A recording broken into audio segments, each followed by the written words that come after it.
This is the Trane RTU Inducer motor. It is also referred to as a combustion blower motor or inducer draft motor. They're kept in the heating section of a rooftop unit and attached to the heat exchanger. Its main job is to prevent a dangerous buildup of gas, clearing it out before the burners light.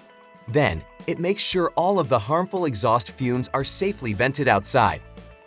As part of the regular seasonal fall service, a tech will want to check the motor's amp draw and listen for any unusual sounds. For condensing units, it's important to clean out the collector box each fall to keep the unit running efficiently.